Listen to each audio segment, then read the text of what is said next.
short notice. Appreciate it.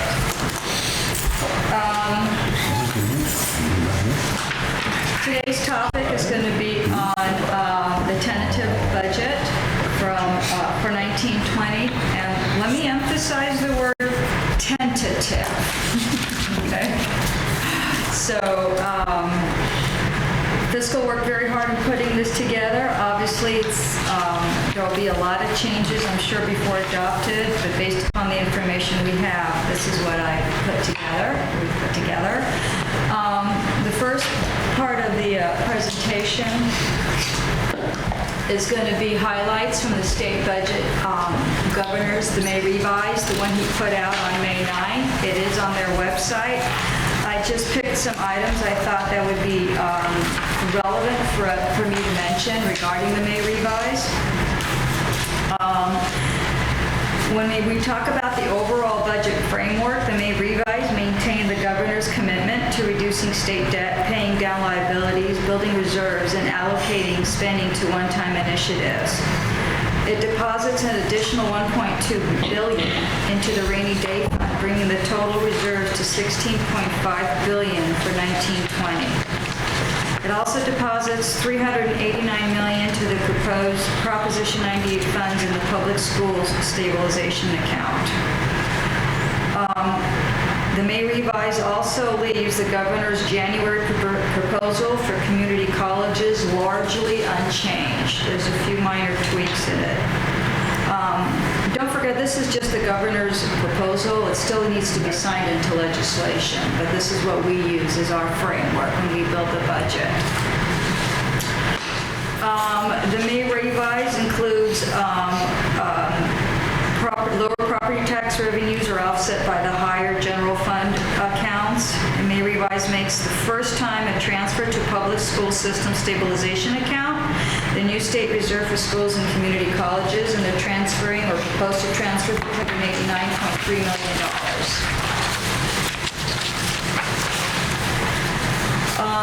With regards to the student center funding formula, these are some of the changes from the January proposal. It provides a 3.26 COLA, which is a decrease from the January proposal had 3.46%. The 1920 uses the 18-19 funding rates adjusted by the COLA. It's also proposing to cap year-to-year growth in a district that does really well by 10%, which is brand new. So in other words, if a district does really well and increases its income more than 10% because of its success metrics in the student center funding formula, it'll be capped to 10%. Oh, wait, so the 10% is 10% of its... The student success funding portion. The dollar amount of Yes. that. Okay. Yes. Well, that's at 10% is growth. It caps growth at 10%. Okay, you're right. I wrote growth here. Yeah, it caps growth. But not growth in FTES, an increase in dollars from one year to another. Okay. I'll give you an example. For instance, on our exhibit, in the 18-19 first principle apportionment that they gave us, it originally was going to cap this year's growth like at 8%. In other words, it's going to say this is the most you're going to get. Just came up with that. And that's growth measured in dollars or students? It just had it in... Like FTES? It included it in total. This was, let's say, I'm trying to see where it said it here. In this particular, it would have your total, and then it'll say, this is what it's doing. It's saying that this is the total allocated money we have. And they put everybody together and say, we can't really afford to give you all the money. So now we're going to chop everybody by 8% or 10% or whatever it is. Well, when it says the student success allocation, that's for transfer, matriculation, math, English as a first year, students who are on Pell Grants. All of those are metrics that you can make more money as a college when you're successful. So it's that money that they're capping. Capping at 10%. Right. Though they may change it, that's a proposal in this particular thing. Anyhow, I'll talk about 18-19 later. The biggest change, and there's several changes, but one of the ones that are going to affect us the most is they're refining the definition of what you're saying of transfer outcomes for the student success allocation. The student successful transfer would be attributed to the student's district of residence. Currently, a transfer is attributed to each district in which a district is enrolled before transferring. How they're going to do that is beyond me because they don't even have addresses of all the students. And probably Peter can talk more about that. He's probably... It's ridiculous. Hang on until they finalize anything. Yeah, so that's what his proposed, and if they do that, what's important to know, it would adversely affect PCC. Hugely. Yeah. You know, we had heard, we went to a conference a couple weeks ago, and we had heard that this is probably not going to happen, this residence thing, because they can't, it's almost impossible. For them to figure it out. Yeah, well, it's almost impossible there's so many schools that have a lot of out of districts students that it's just, you know. I can't figure out how they do it if they don't have our addresses. How do they? But how do they not have our addresses? They have Not to, our address, the students' address. but they have to have the students' addresses when they register I for don't- school, right? I'm not We sure. should. I heard in institutional research, Peter, correct me if you're wrong, there isn't a field that has the addresses. They have a version of the zip, but whether that's current, just rolled over from previous years, you know, or they can look at California, you know, different agencies or what. So it's just a hard thing to. It's a hard thing for them to do. Yeah. Anyhow, they're also proposing to extend the hold harmless an additional year, which would be the total computational revenue plus COLA. And they want to extend it now to 2021, 2022. For a lot of those districts that give them more of an opportunity to be successful, I guess, to earn more money. Anyhow. The other changes to the January proposal is they're expanding the college promise for a second year. They're proposing to expand Cal Grants. They're proposing to have a relief on pension costs, in particular the contribution for STRS, which would then help our contribution rate from 18.1 to 16.7 for the 1920 year and from 19.1 to 18.1 for the 2021 year if they succeed in the legislature for passing the contribution to STRS. Shiv, do we know, what's the money amount for that? Do you have any idea? I have not computed that. And this is the state's contribution, Yeah. right? Yeah. Actually, this contribution is the employer's. The state will Okay. contribute to the pension So the fund, state's going to pick up this. so it would reduce our contribution Okay, rate. so the state's contribution. And in our tentative budget, I actually used 16.7%, assuming that was going to go through. When LaConya did the simulations. And then they also want to introduce a longitudinal data system, which means that they want to introduce a system that's going to track the same people at different points of time for information. And again, I'm going to use Peter. Do you want to add to that one? I'm not sure exactly on On that one? that yeah? one. Yeah. They're not complaining enough about it. So Okay. And this is all the schools would use the same system? I don't know if all the schools are using, or it's just the state and the state chancellor's office is using that system. My understanding is the state chancellor's office. So when they, So they'll still have that information problem that they have now. where That's they're right. getting all of Well- that info, right? I think so. I think they're working on improving it, but yeah.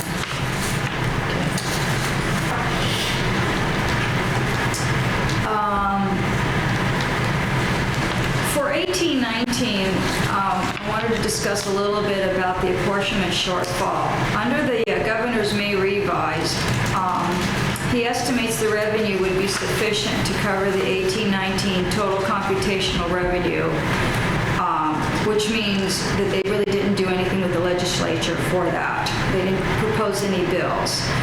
It means that the chancellor's office would not administer a deficit. Honestly, I don't believe it. I really don't believe it. I think, well, I won't say what I think. I guess I'm on video.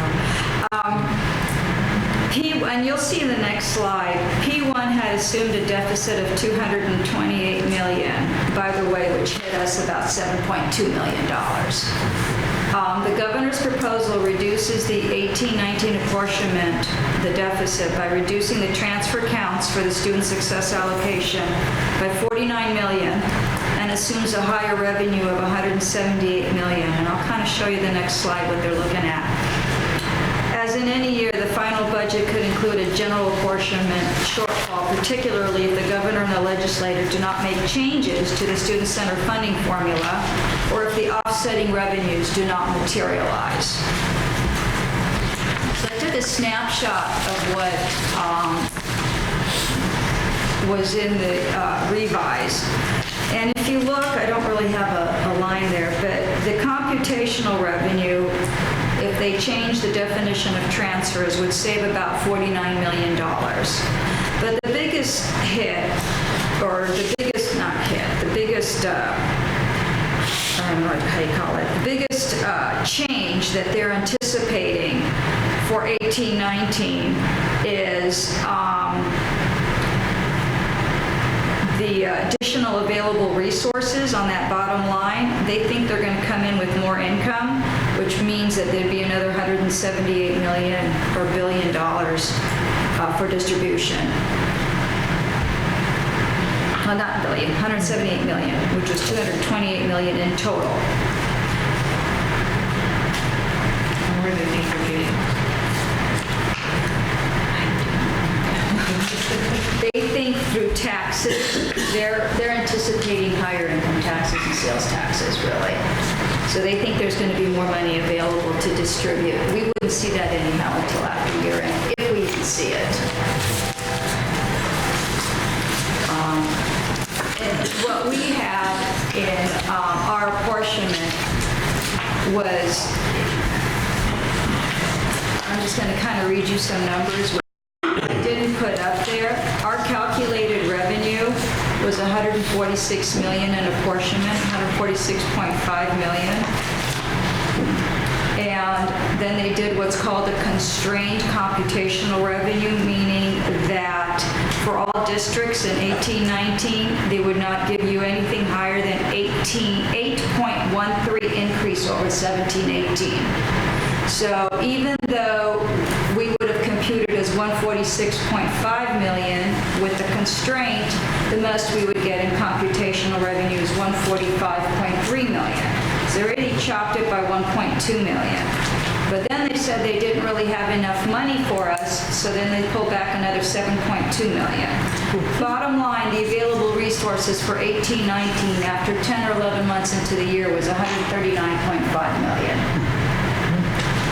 And the reason that's important is because I am basing my 19-20 income on the available resources or revenue that they computed in P1 in May. Not with a COLA on it. Just the old. Well, no, the revenue, and I did add 3.26%. You did, oh, Okay. plus COLA. But it still doesn't even come up to really as much in total. Well, you'll see in the next few slides when I get to the budget. Other highlights from the revision to the California Community Colleges funding program is the Student Success Completion Grant. They're increasing it by almost 14%, and they're just adjusting for some revised estimates that they received. The financial aid decrease is really only they're removing some one-time, 14 million for one-time adjustment for fee waivers. The California Promise looks like a huge increase because they're expanding it to the second year. The deferred maintenance, which is good, adds a little bit of money for one-time funding in total. A big decrease in part-time faculty office hours, about 80.42 is a decrease. It removes one-time funding. And they didn't include our U building, but I've been told we're pushing hard. Dr. Andrew Jonas is doing a fabulous job along with our Board of Trustees, and hopefully it'll be included in some of the proposed assembly bills. But as it is right now, it was not included. On the California Promise, the expansion for the second year, when would that start? Would that be immediately? For 1920. For 1920.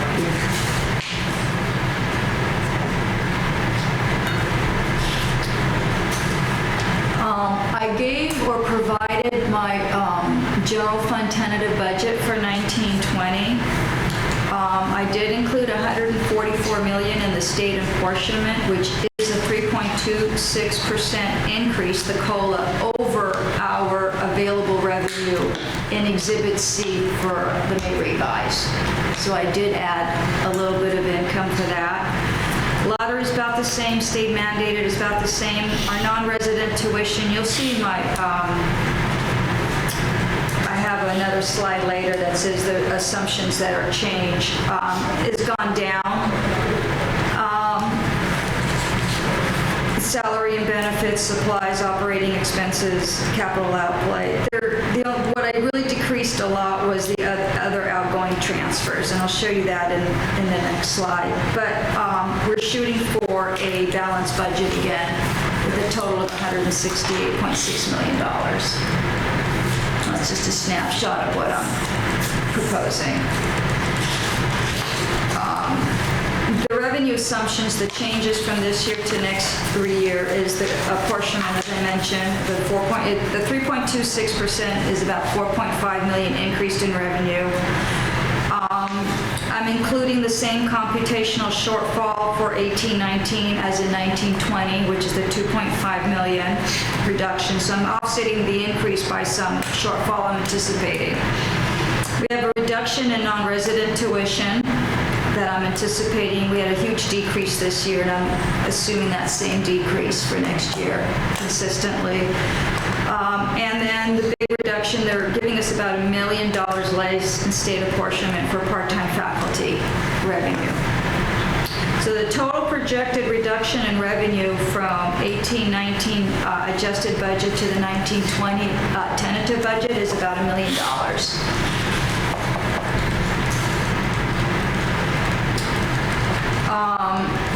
The changes or expense assumptions from 18-19 to 19-20, the step and column increases in faculty positions is being an increase of 3.6 million.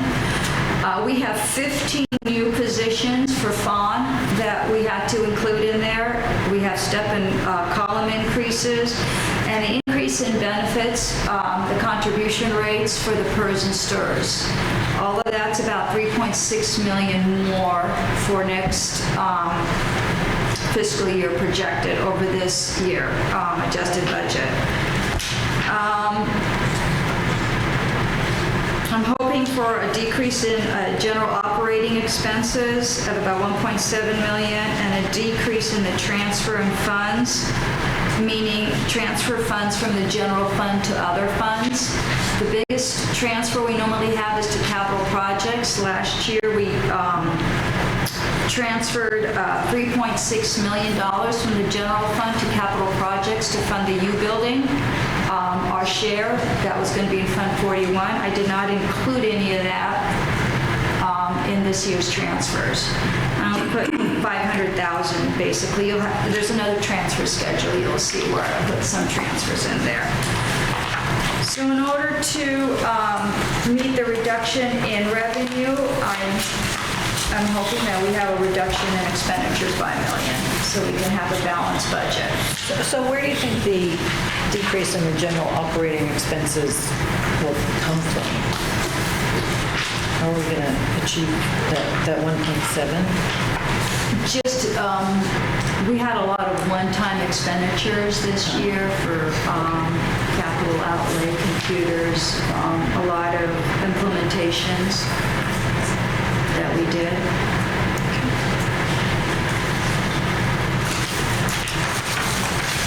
The next schedule shows the tentative budget transfers from the general fund, 2.2 million. I need to replenish the parking fund. It's pretty much depleted in its reserves. We always do $36,000 to the child development fund for our rental there. The capital outlay, I have $500,000. Last year, as I mentioned, was $3.6 million. The contribution to the self-insurance fund, I reduced it a little bit from last year. We'll probably have to dip into reserves into that fund as well. And there's a new transfer in here, Associated Students. We now get commissions from Follett, which is included, which is supposed to be distributed to Associated Students, and that's why I increased the transfer. So whatever revenue we get, a portion of it, a good portion of it goes to the Associated Students. Right. So I had a question about the U building outlay.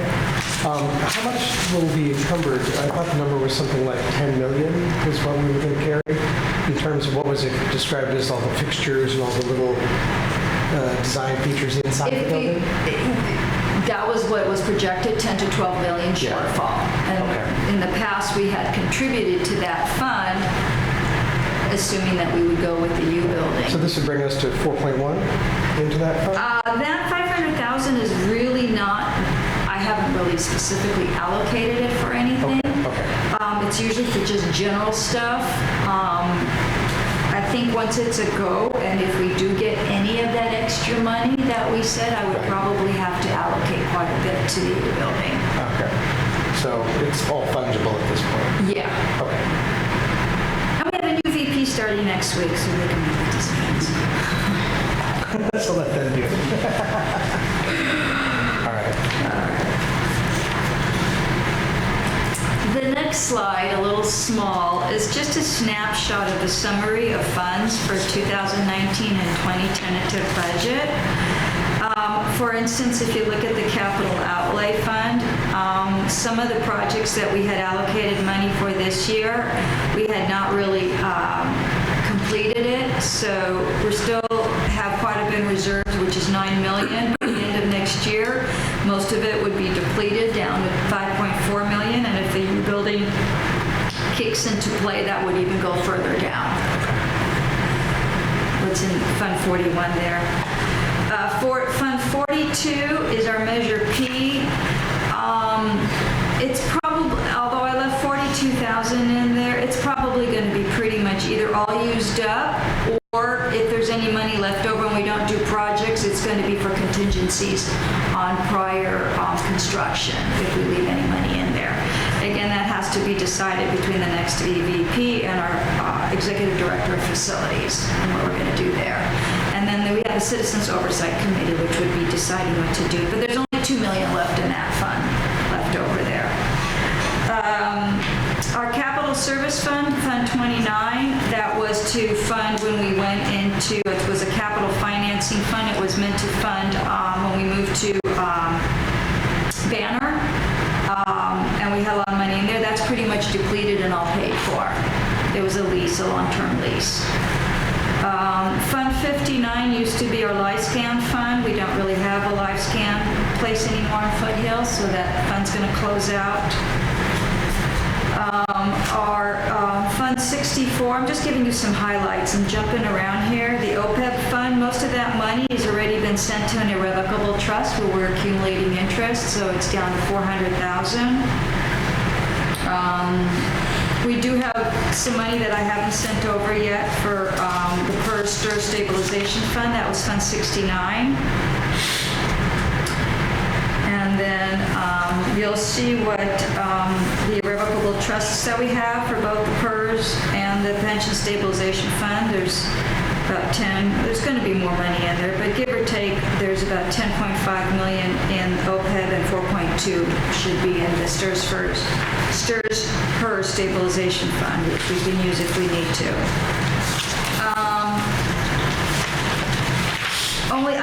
We can use them to pay down if we need it for the pension contributions. I added one more fund in there, the Associated Students, only because I wanted to show the contribution or the transfer to the Associated Students from the general fund from the bookstore from Follett commissions.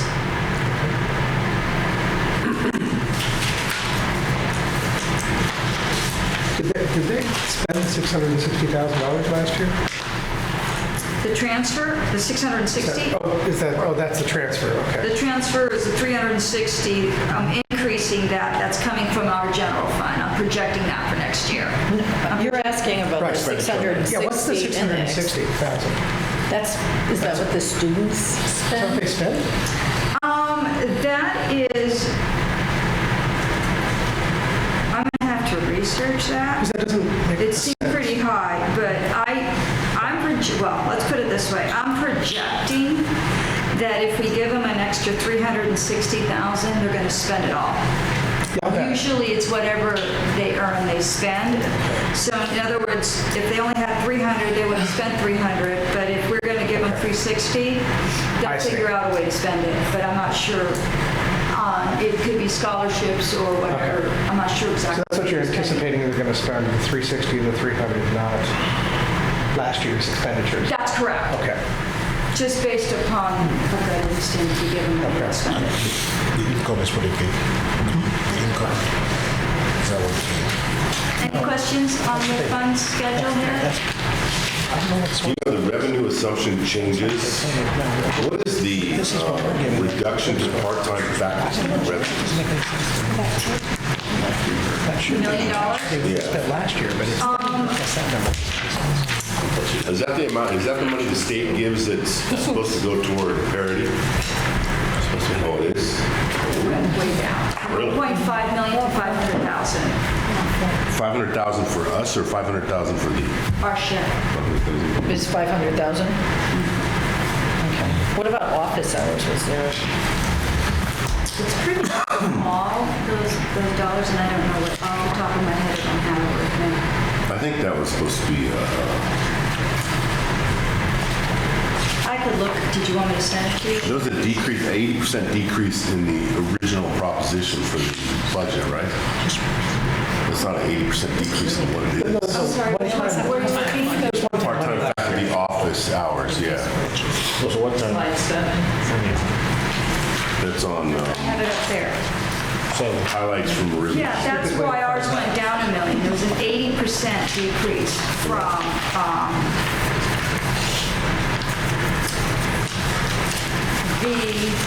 I can give you the total amount for the statewide.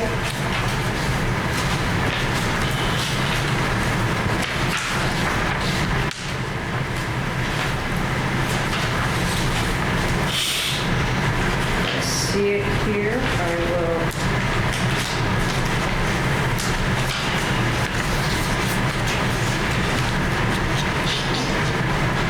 I didn't give you that particular slide, but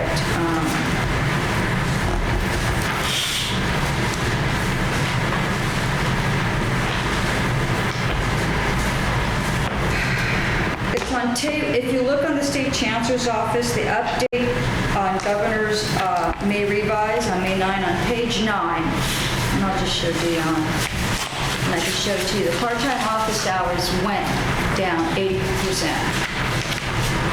And Mark, I could show you the sheet of paper if you want. No, no. So I I'm was just just wondering what it taking was. some highlights from them. But was this, because this says from the revision, right? So does that mean it went down from the 2018-19 budget, or this, it No, went this down particular is from the the change. original budget proposal for The- 2019-2020? This is from 1819 revised to the proposed 1920. No, okay. So in 1819, the revised budget, the part-time faculty hours was $62 million. And in 1920, the proposed budget for the part-time faculty office hours is $12 million.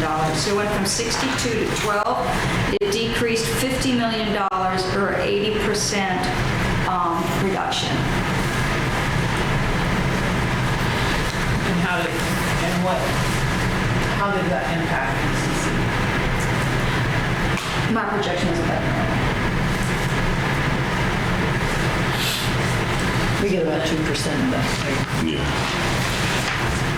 Which makes no sense. So in 1819, they gave us the money and said, give them office hours.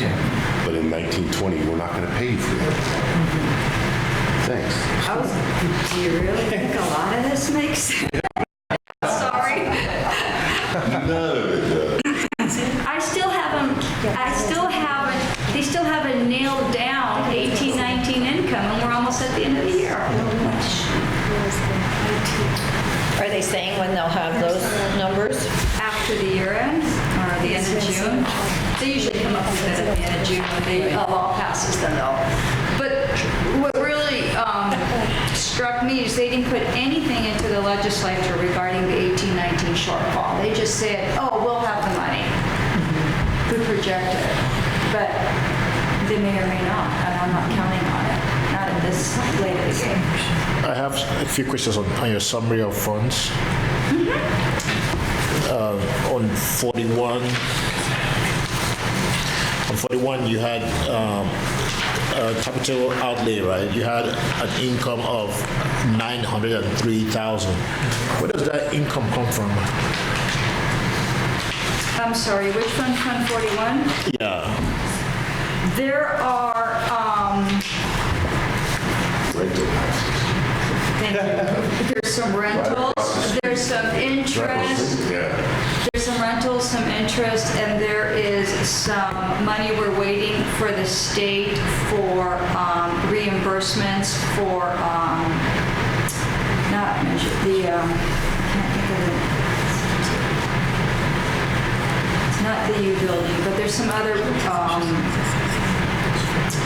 energy efficient, I want to say they gave us some money for energy efficiency that we were getting reimbursed from. I want to see proper projects. Thank you. So it's a combination of a few things. How about the AS, the associated students? Those are all fundraisers. Okay. Like the money that we get from the flea market? And flea market. Actually, not the, I didn't put the flea markets in there because that's trusted agency. Most of these are fundraisers or distributions from the flea market. Not what the flea market earns, but what it contributes to Associated students. I-8 gives them commissions from Associated students in the bookstore. It gets various money from various places. Oh, yeah, I know. And it adds up to 300,000? It's my projected, Because these are all what you're thinking will happen. Yeah. Because of previous, based on the like, previous year. previous stuff.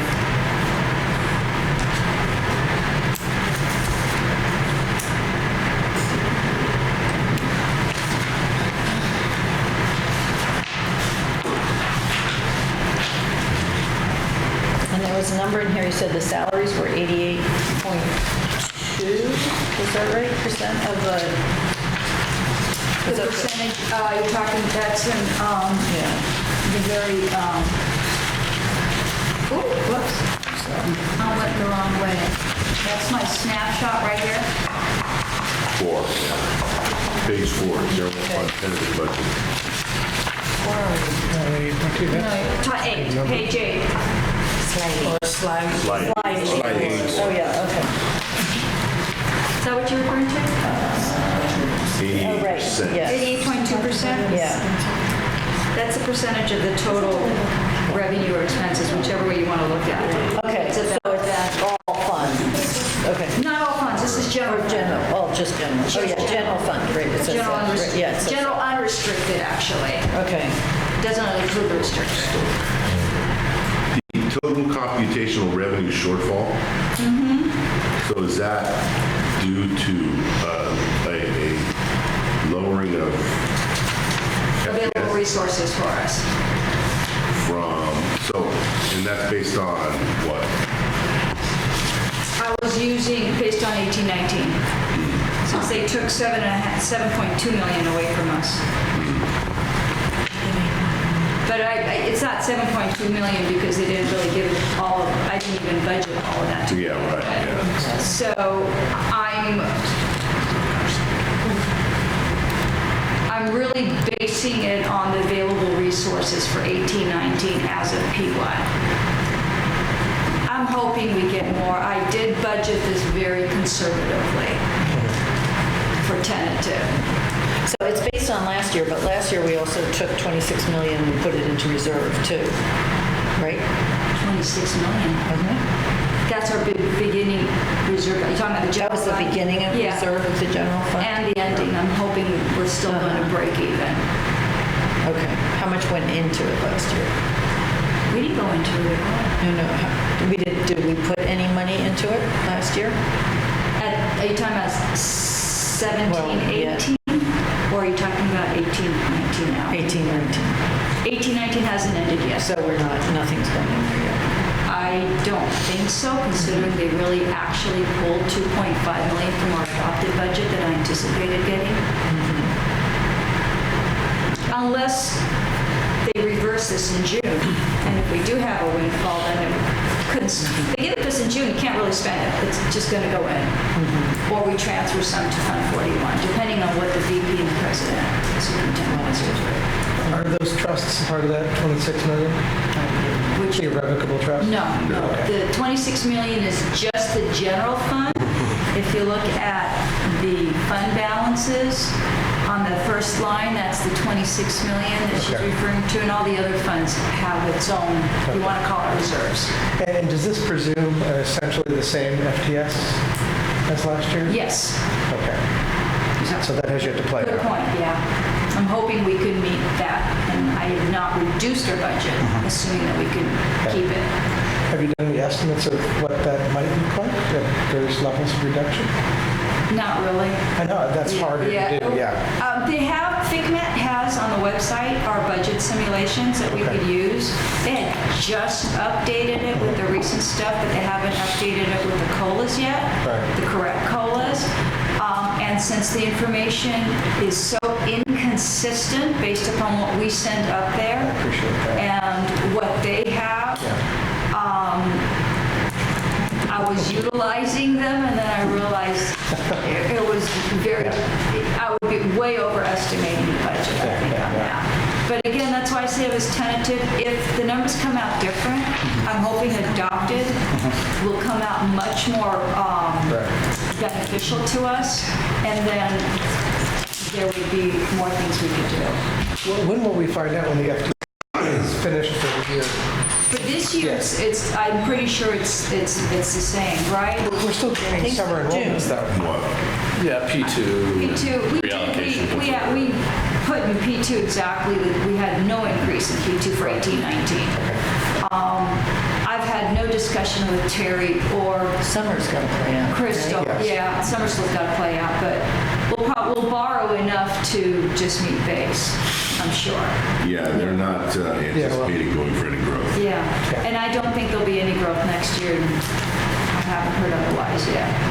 But no, I haven't. You know, the increase in salary and benefits step and column increase, so that is new positions. 15 new positions for full-time faculty.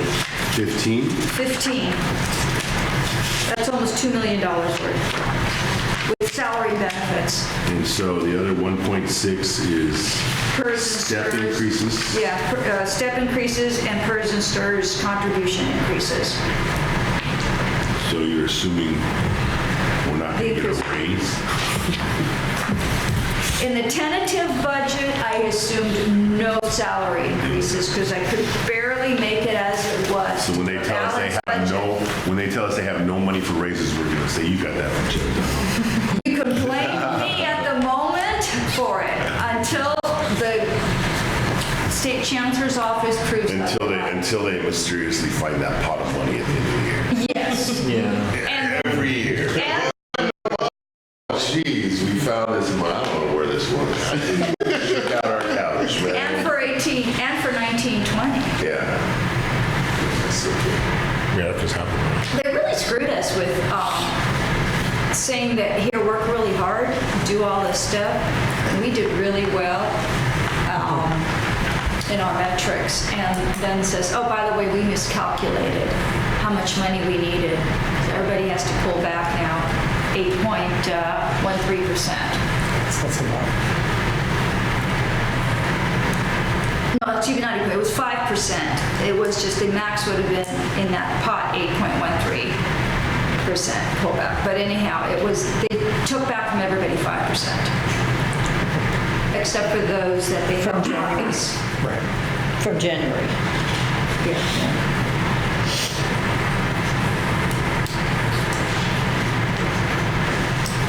Are we good?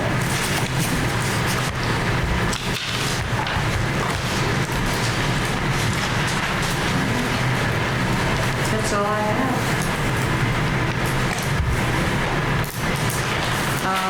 The future Brac meeting is scheduled for June 27. We may reschedule, I will not be here. And if Dr. Bush will be here, he'll chair it. We'll see what he wants. If not, Melissa will inform everybody. Meeting's adjourned? Thank you. Thank you.